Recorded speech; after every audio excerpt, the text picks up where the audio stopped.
सत्ता में रहकर सत्ता से बगावत, जनता के साथ खड़ा होना बहुत कम नेताओं में ये सलाहियत होती है। मेरे साथ अली अनवर साहब हैं। नीतीश जी की सरकार थी, राज्यसभा सांसद थे, और जब उन्होंने पाला बदला, वो बीजेपी में गए, तो सबसे पहली बगावत अली अनवर साहब ने की और वो समाज के साथ खड़े हुए। बिहार में चुनाव हो रहा है, वो इस पूरे चुनाव को कैसे देखते हैं? कोई पछतावा है या नीतीश कुमार को बीजेपी के साथ जाने की इस बार सज़ा मिलेगी? इन्हीं मुद्दों पर बात करें। क्या लग रहा है सर? आप सत्ता में थे, आराम से रह सकते थे, लेकिन आपने समाज को चुना। अब क्या लग रहा है, इस बार विधानसभा चुनाव होने जा रहा है, नीतीश जी को किस तरह से देख रहे हैं? देखिए, मैं कोई 2 4 5 साल नहीं, मैं 12 साल रहा सांसद। और मेरे व्यक्तिगत संबंध नीतीश जी से बहुत अच्छे थे। बीजेपी से उनको 2013 में अलग करने में, हटाने में वहाँ से हमारी अहम भूमिका थी। लालू यादव जी के साथ तालमेल के भी हम पक्षधर थे। और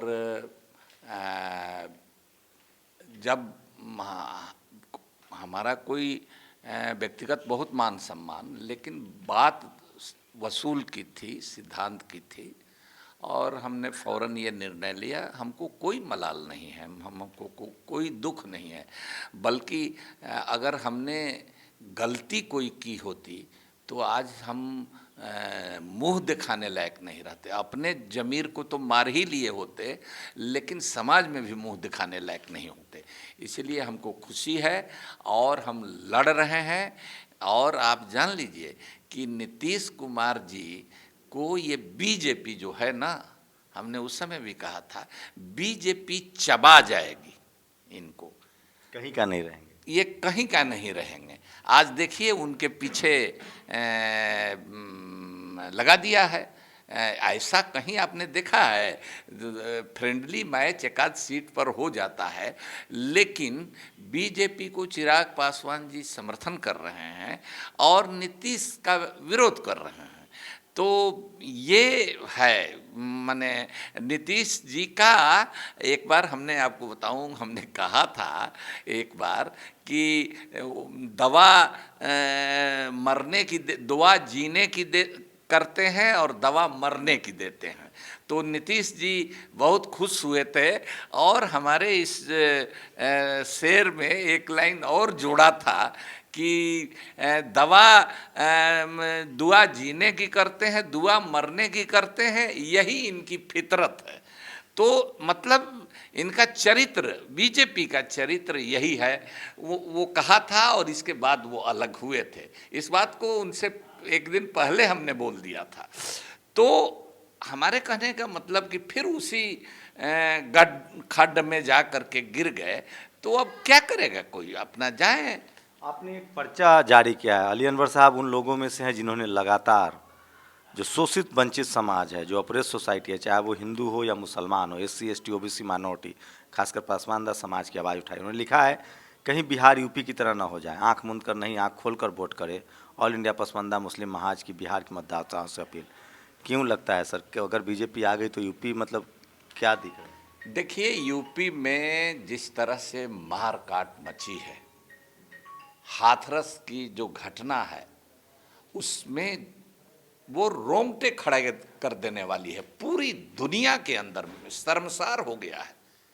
और वो कोई पहली घटना नहीं है। लगातार जो दलित हैं, जो पिछड़े हैं, जो मुसलमान हैं, वो मारे जा रहे हैं, काटे जा रहे हैं, जेल में बंद किए जा रहे हैं। जो जो भी योगी सरकार के खिलाफ आवाज़ बुलंद करता है, कुछ उठाता है, आवाज़ सही बात बोलता है, उस पर दमन चक्र चला रहे हैं सब जगह। तो वो बिहार की हालत पहले से काफ़ी बिगड़ी है, लेकिन जितनी यूपी की हालत खराब है आज, देश में कहीं की खराब नहीं। नीतीश जी के काफ़ी करीबी रहे हैं आप, 2 बार मेंबर ऑफ पार्लियामेंट रहे। उन्होंने आप जैसे नेता खो दिया है, उनके आसपास अब लोग नहीं हैं जो उनको समझा पाए, और वो अब फंस चुके हैं ट्रैप में और बाहर शायद निकलना संभव ना हो। और कैसा देखते हैं, क्या इस बार उनका पॉलिटिकल कैरियर वो मतलब क्या माना जाए, वो उभर पाएंगे? लोग कह रहे हैं कि अगर सरकार बनी भी तो बीजेपी की बनेगी, नीतीश जी खेल में नहीं है या फिर आरजेडी की बनेगी, आपको क्या लग रहा है? आप उनको करीब से जानते हैं, क्या वो इससे निकल पाएंगे? क्योंकि राजनीतिक रूप से वो तिकरमबाज तो माने जाते हैं। देखिए, सांप छुछुंदर की हालत अब उनकी है। अगर निगल गए तो मर जाएंगे, अगर उगल देंगे तो अंधे हो जाएंगे, यही हालत है। और एक बात तय है कि उनको इस चुनाव में सबसे ज़्यादा उन्हीं को नुकसान होने वाला है।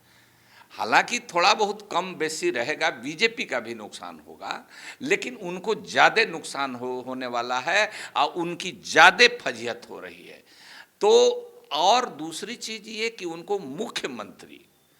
मुख्यमंत्री अभी कह न रही है बीजेपी, उसका सारा इंतजाम, इसीलिए हमने कहा कि ये दुआ जीने की देते हैं और दवा मरने की देते हैं।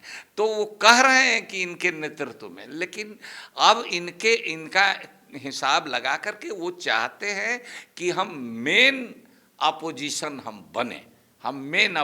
बने, और हम समझते हैं कि बीजेपी इस बार चुनाव में मेन अपोजिशन बन सकती है। ये बात तेजस्वी को देखकर क्या लगता है, उनको बिहार ने अपना युवा मुख्यमंत्री कबूल कर लिया है, जिस तरह से भीड़ जुटी रैली में? देखिए, अब ये बात तो है कि नौजवानों का आकर्षण बढ़ा है, और एक चीज़ जो उन्होंने सबसे बड़ा काम किया है 10 लाख रोजगार देने का, तो इसमें है ना, हम लोगों के यहाँ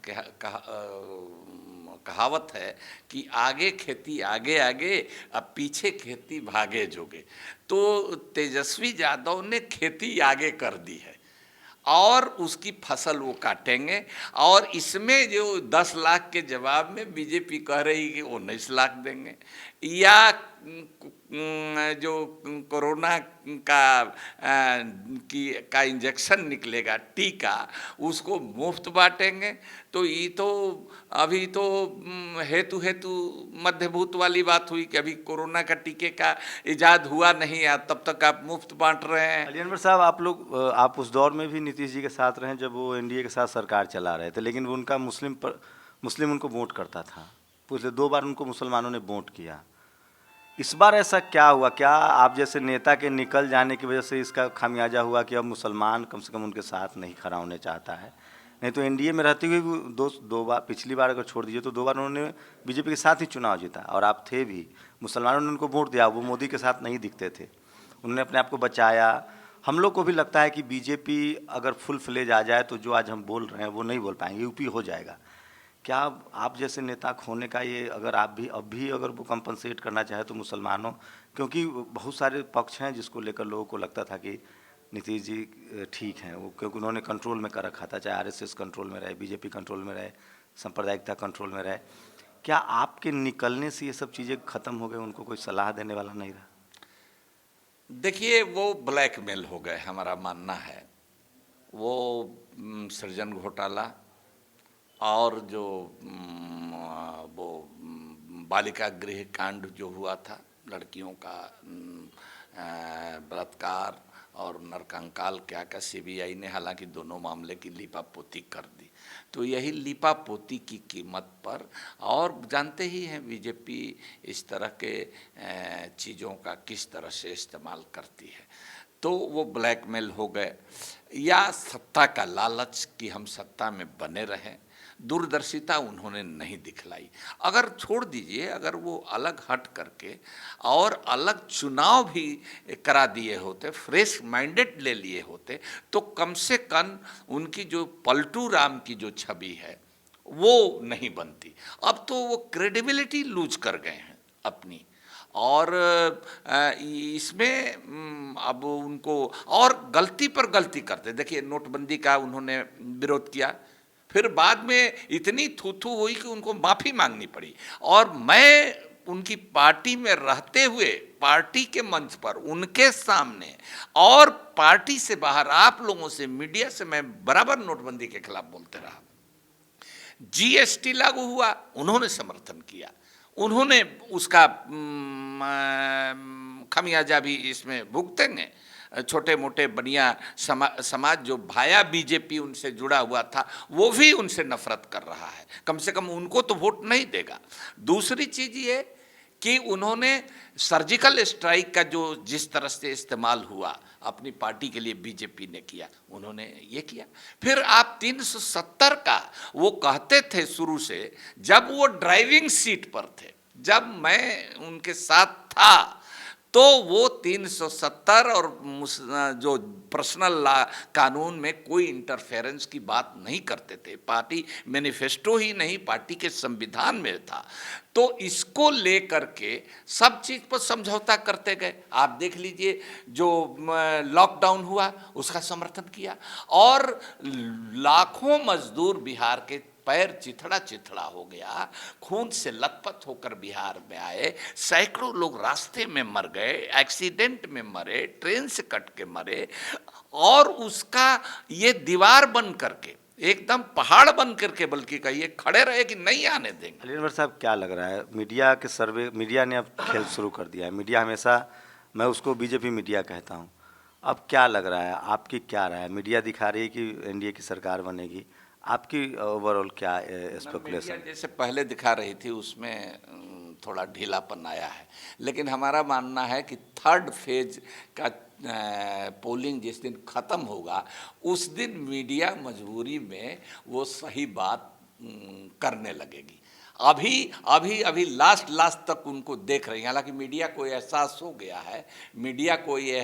हो गया है, कि ये बीजेपी के हाथ से, एनडीए के हाथ से ये मामला निकल रहा है। और नौजवान, आप देख लीजिए, एक चीज़ मार्क कीजिएगा, पहले मोदी जी आते थे, 6 मीटिंग कर चुके ना कल तक, तो वो आते थे तो आगे खड़ा होकर के नौजवान लोग, उनका मास्क भी कुछ लोग लगा लेते थे, मोदी मोदी कर रहे थे। आप कहीं नहीं देखिएगा मोदी मोदी। और मास्क लगाने वाले अब डर रहे हैं कि कहीं रास्ते में धुनाई पिटाई ना हो जाए। विधायक लोगों को, इनके नेताओं को, बड़े लोगों को, नीतीश जी को हुड कर, नीतीश जी कितने बेचैनी में है, बौखलाहट में है, आप देख लीजिए।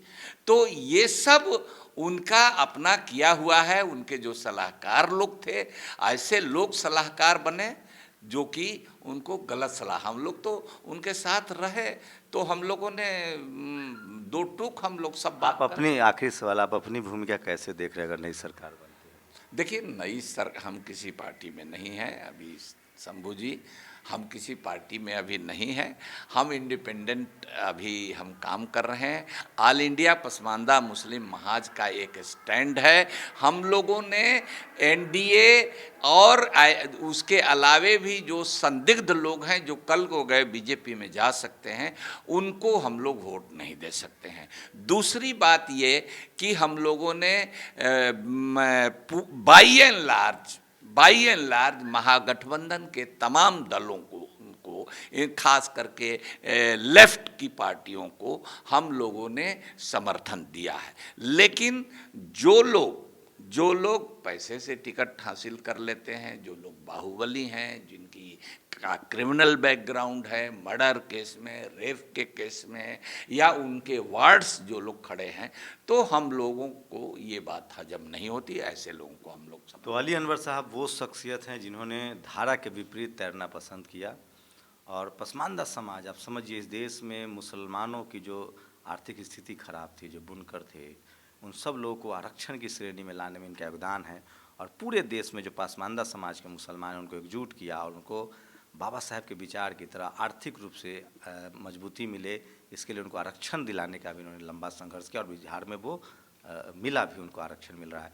और काफ़ी सुलझे हुए हैं, आप सब जानते हैं, लेकिन हमेशा मुसलमान नहीं, समाज के साथ खड़े रहे हैं। और इसलिए उन्होंने अपनी पर्ची में एक नारा दिया है, जो मुझे लगता है कि जिसके साथ मैं ख़त्म करूँगा, कि दलित पिछड़ा एक समान, हिंदू हो या मुसलमान। तो ये थे अली अनवर साहब, इस पर अपनी प्रतिक्रिया दीजिए। इन्होंने साफ सारी बातें बता दी है, और एक बड़े चेहरा हैं, और सबसे बड़ी बात है कि ये समाज के सबसे विश्वसनीय चेहरा हैं। कैमरामैन तारा दत्त के साथ शंभू कुमार सिंह, नेशनल दस्तक, बक्सर।